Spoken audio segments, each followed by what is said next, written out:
Hello and happy Rolling Stones Day to you. Since the 1960s, one band has blazed a trail like no other. Suitcase in my hands. We can lean on. The Rolling Stones! It might not officially be Rolling Stones Day, but guess what? Here on the channel, it is. And we are going to be celebrating them hardcore. Surprise! We're going to be listening and reacting to their album, Let It Bleed, for the very first time. And we're just going to be getting into side one. Starting off this party, we got track one, Gimme Shelter.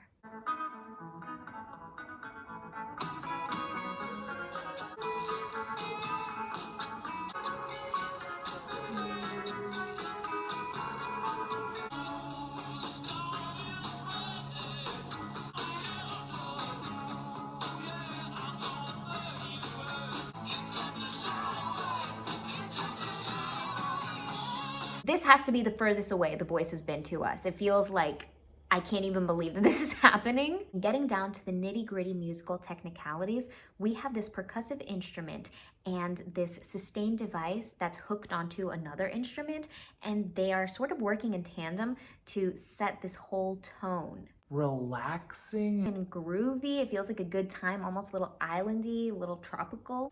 Feeling hot, hot, hot. That's all convoluted now because of the lyrics and then the vocal delivery.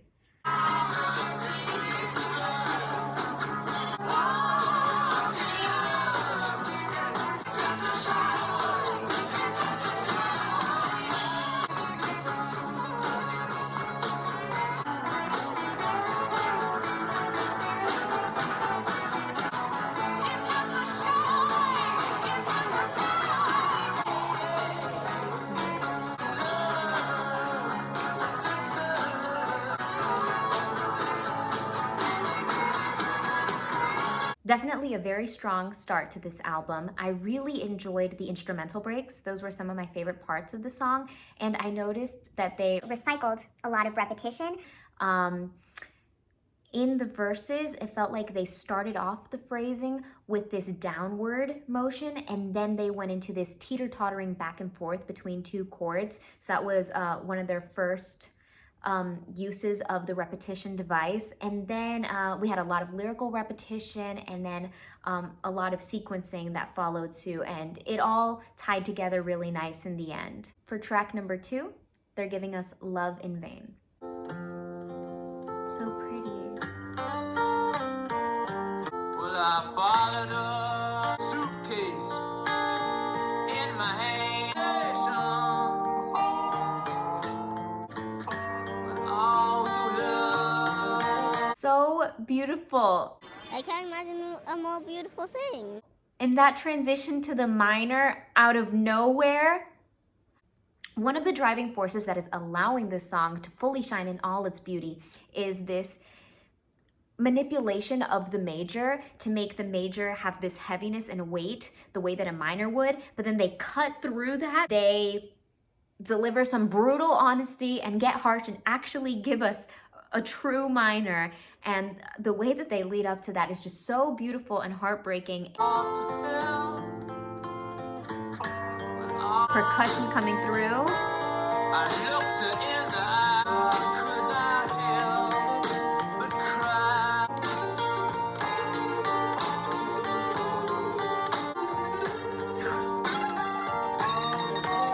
Two lights on behind, baby. The red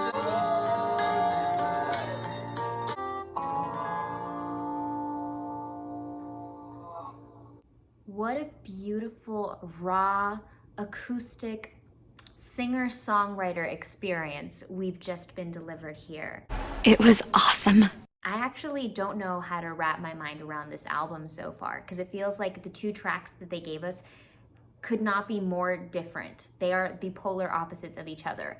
Let's look at each little key element so far. Within the mixing and production, the distance of the voice was like right here. The voice was closer to my ear than any other thing has ever been. I could hear it so loudly, so perfectly. It was so clear and pristine and booming. In track 1, it was very far. It could not be further away. In terms of the production as well, there was so much going on. There was a lot of chaos in track 1. Here it was very stripped back. There were a lot of moments where the guitar got to sit solo. And the rhythm was a key factor in this track. It was a lot slower. It was pulled Way back. from that mid to fast tempo that they had set in track 1. This one had a lot more stillness and room to breathe to really deliver that story. It went hand in hand with the lyricism and the cleverness of the poetry.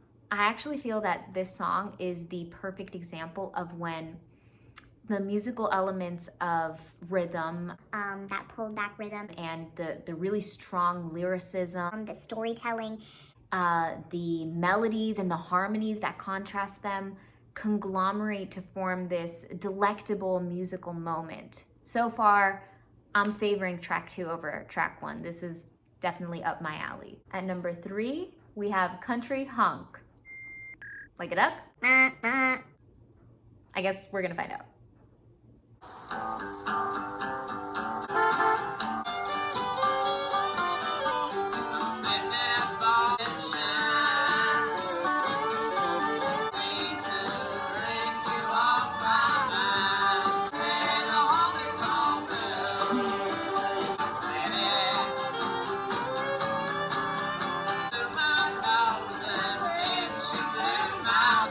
The Rolling Stones are certainly full of surprises. I was not expecting this. It is so country folksy, We found the boy. or at least it's existing in a different atmosphere, very sunshiny, very bright, maybe a little bit too resoundingly bright, with all the solely major moments going on here. Every chord is just covered and coated in major.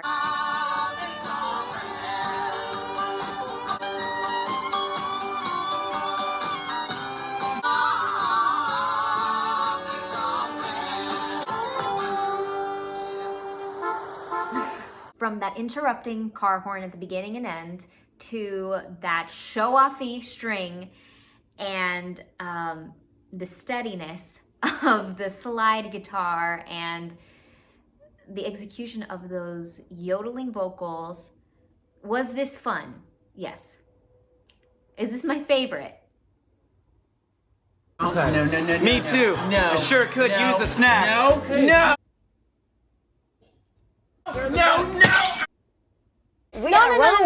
Número 4 y penúltimo hoy tenemos Live With Me. Puede ser Live With Me, puedo estar equivocada, pero yo creo que es Live With Me. Vamos a ver.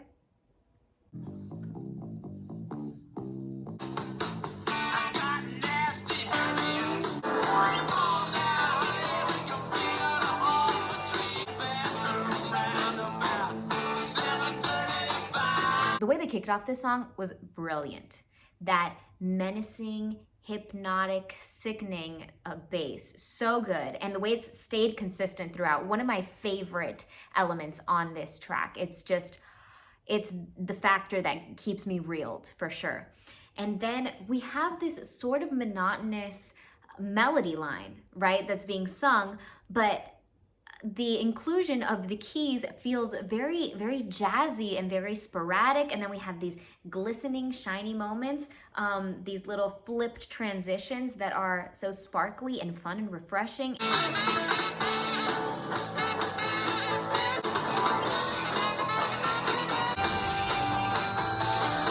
2 hours later.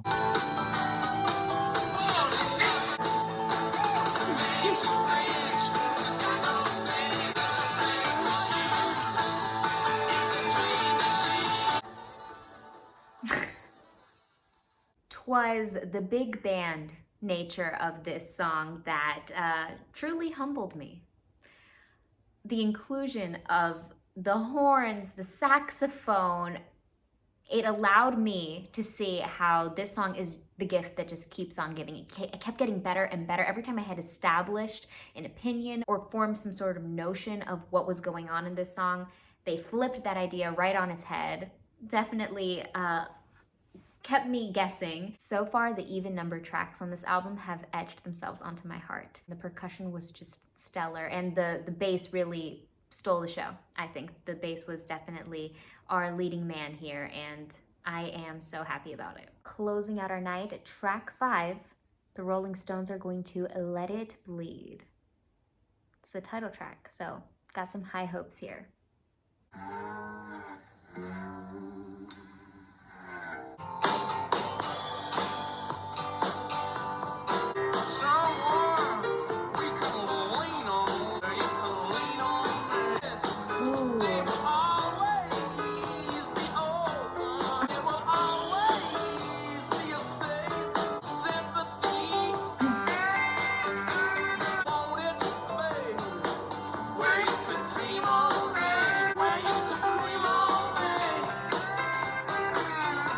What are you talking about?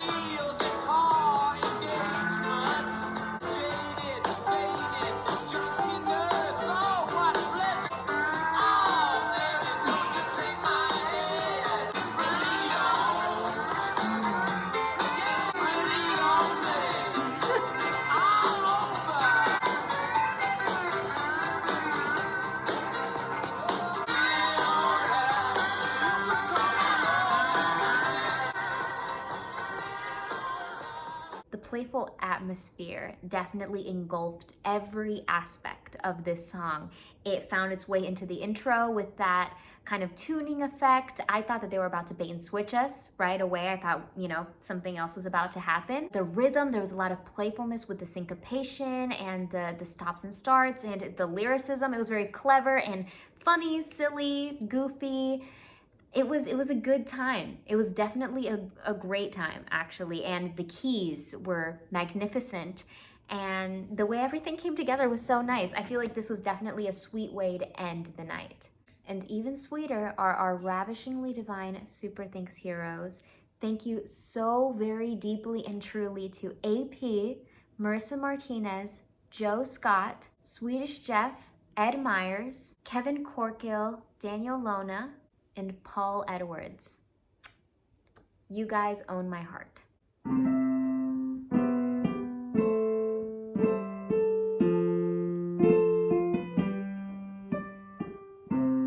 AP, Marissa, Joe, and Jeff, Ed, Kevin, Daniel, and Paul. Thank you for it all. Thank you. 'Cause of you, we can have a ball. And when I say my prayers at night, I count you quite a bit more than twice. It would be nice if everything wonderful in the world came your way.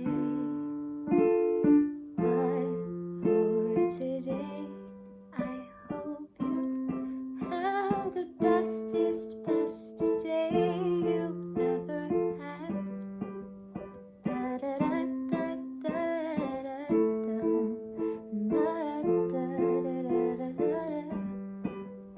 Thank you. I got a bit distracted here, noticing that the next track they have up, track 1 of side 2, is Midnight Rambler.